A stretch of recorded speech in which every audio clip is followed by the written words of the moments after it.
เจริญพรเรียนเชิญคุณมนัสเทพพรประภาเจริญพรเรียนเชิญคุณกุลภัทรพร้อมตาภาได้ถวายพานขอสมาทานเบญจศีลเบื้องหน้าธรรมาสน์ขอเจริญพรเรียนเชิญนะครับ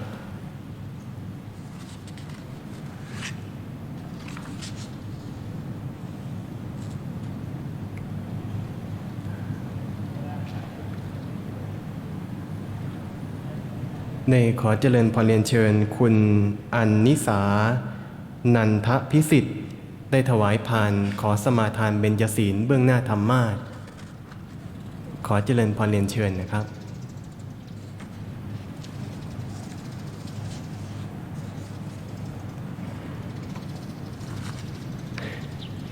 ขอเจริญพรเรียนเชิญท่านนายกอุดมคำวันได้ถวายพานขอสมาทานเบญจศีลเบื้องหน้าธรรมาสน์นะครับผมขอเจริญพรเรียนเชิญเจ้าคณะภาคคณะที่3ไม่มีใครมาเลยแน่เลยไม่มีถึงนะ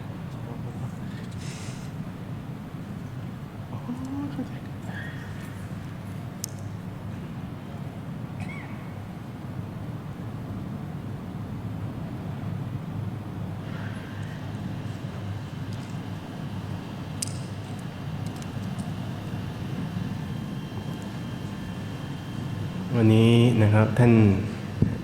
เจ้าภาพคณะที่3ได้แก่คณะของคุณมนนเทพพรประภาพร้อมทั้งคุณกุลภัทรพรประภาคุณอัญนิตานันทพิสิทธิ์นะครับเป็นเจ้าภาพแล้วก็ท่านมีเจตนาที่เป็นเจ้าภาพ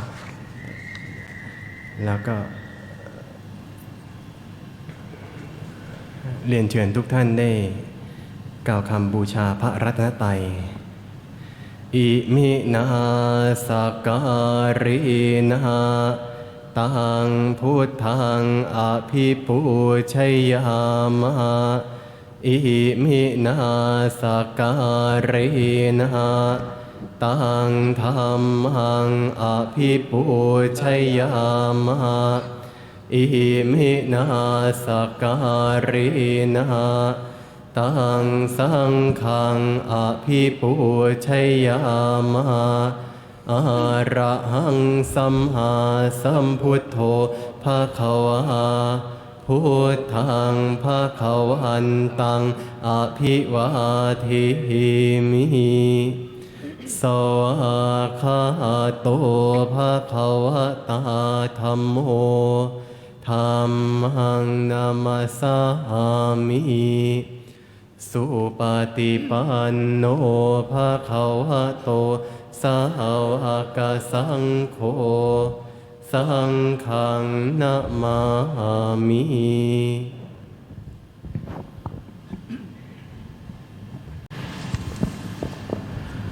มายังพันเตติสลาเนนะสหปัญจศีลานิยาจามะทุติยัมปิมายังพันเตติสลาเนนะสหปัญจศีลานิยาจามะ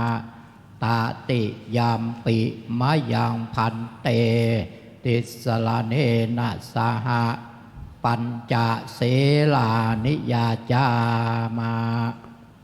นะโมตัสสะภะคะวะโตอะระหะโตสัมมาสัมพุทธัสสะนะโมตัสสะภะคะวะโตอะระหะโตสัมมาสัมพุทธัสสะนะโมตัสสะภะคะวะโตอะระหะโตสัมมาสัมพุทธัสสะนะโมตัสสะภะคะวะโตอะระหะโตสัมมาสัมพุทธัสสะนะโมตัสสะภะคะวะโตอะระหะโตสัมมาสัมพุทธัสสะนะโมตัสสะภะคะวะโตอะระหะโตสัมมาสัมพุทธัสสะพุทธังสรณังคัจฉามิพุทธังสรณังคัจฉามิธัมมังสรณังคัจฉามิธัมมังสรณังคัจฉามิสังฆังสรณังคัจฉามิสังฆังสรณังคัจฉามิท ทุติยัมปิพุทธังสรณังคัจฉามิ ทุติยัมปิพุทธังสรณังคัจฉามิ ทุติยัมปิธัมมังสรณังคัจฉามิ ทุติยัมปิธัมมังสรณังคัจฉามิ ทุติยัมปิสังฆังสรณังคัจฉามิ ทุติยัมปิสังฆังสรณังคัจฉามิ ตติยัมปิพุทธังสรณังคัจฉามิ ตติยัมปิพุทธังสรณังคัจฉามิ ตติยัมปิธัมมังสรณังคัจฉามิ ตติยัมปิธัมมังสรณังคัจฉามิ ตติยัมปิสังฆังสรณังคัจฉามิ ตติยัมปิสังฆังสรณังคัจฉามิ ปานาติปาตาเวระมณีสิกขาปะทังสมาธิยามิ ปานาติปาตาเวระมณีสิกขาปะทังสมาธิยามิ อทินนาทานาเวระมณีสิกขาปะทังสมาธิยามิ อทินนาทานาเวระมณีสิกขาปะทังสมาธิยามิ กาเมสุมิชฌาจาราเวระมณีสิกขาปะทังสมาธิยามิ กาเมสุมิสาจาราเวระมณีสิกขาปะทังสมาธิยามิ มุสาวาทาเวระมณีสิกขาปะทังสมาธิยามิ มุสาวาทาเวระมณีสิกขาปะทังสมาธิยามิ สุราเมรยะมัชฌปมาทัฏฐานาเวระมณี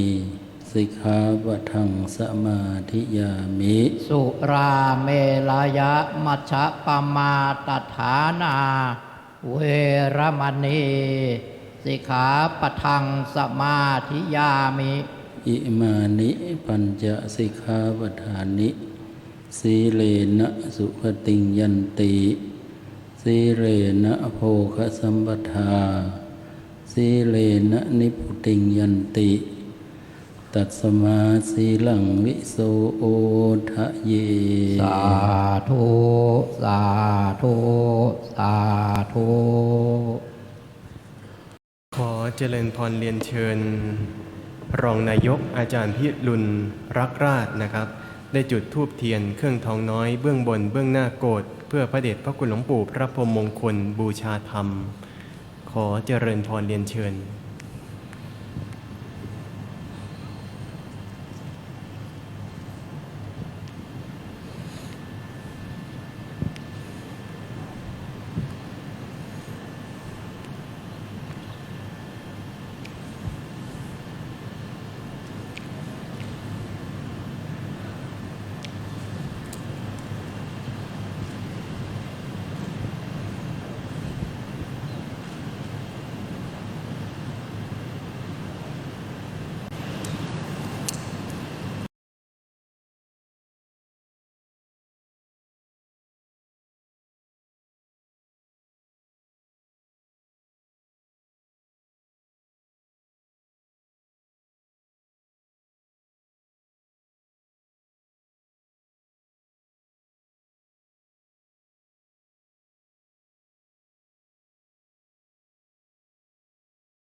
โล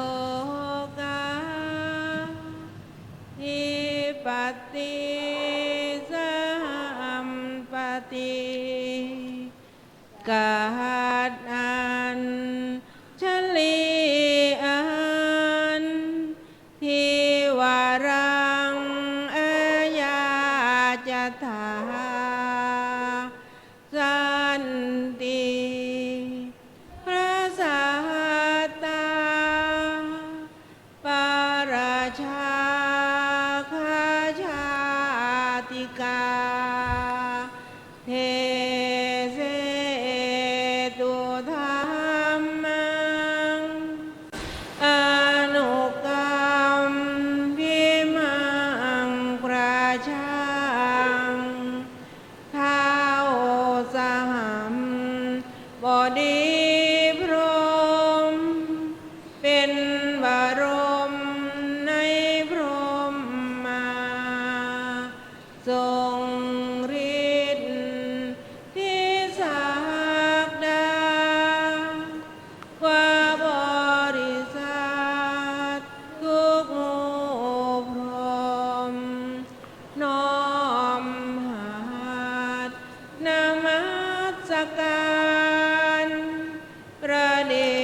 ดผ่านนาทีสมควรแล้วจึงบังคมชุลีบาทพระศาสดาขอพรอันประเสริฐวรเลิศมโหฬารปวงศาสตร์ในโลกากิเลสน้อยก็ยังมีขอองค์พระจอมเกล้าสู่ธรรมาสอันรู้จริงโปรดปวงประชานิท่านจงโปรดแสดงธรรมนิมนต์ท่านเจ้าขาผู้ปรีชาอันเลิศล้ำโปรดแสดงพระสัทธรรมเทศนาวาทีเพื่อให้สำเร็จผลแด่ปวงชนบรรดานี้โสภสุขเกษมศรีสมดังเจ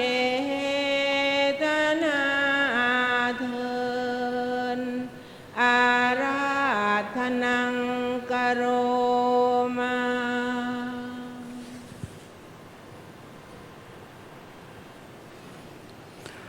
นะโมตัสสะภะคะวะโตอะระหะโตสัมมาสัมพุทธัสสะนะโมตัสสะภะคะวะโตอะระหะโตสัมมาสัมพุทธัสสะนะโมตัสสะภะคะวะโตอะระหะโตสัมมาสัมพุทธัสสะสมาธิงภิกขเวภาเวทะยถาภูตังปชานาติติบัดนี้จักแสดงพระธรรมเทศนาในสมาธิกถาพรรณนาศาสนธรรมคำสั่งสอนขององค์สมเด็จพระสัมมาสัมพุทธเจ้าเพื่อเป็นเครื่องประดับปัญญาบารมีและส่งเสริมศรัทธาประสาทะของท่านสาธุชนทั้งหลายที่มาประชุมพร้อมกันณที่นี้ที่ตั้งใจมาบำเพ็ญกองการกุศลเพื่อจะอุทิศถวายพระเดชพระคุณพระพรหมมงคลสิริมังคละมหาเถระที่เราทั้งหลายเรียกกันจนคุ้นปากว่าพระเดชพระคุณหลวงปู่ทองซึ่งได้จากพวกเราทั้งหลายไปวันนี้คณะท่านเจ้าภาพมีด้วยกัน3 คณะคณะที่ 1พระปฐมประภัสสโรพร้อมศิษยานุศิษย์และญาติธรรมทุกท่านคณะที่ 2สจ.ยงยุทธยาวิชัยพร้อมคณะเทศบาลตำบลจอมทองคณะที่ 3คุณมนนเทพพรประภาและร่วมกันเป็นเจ้าภาพพระธรรมเทศนาในค่ำคืนวันนี้เพื่อที่จะอุทิศ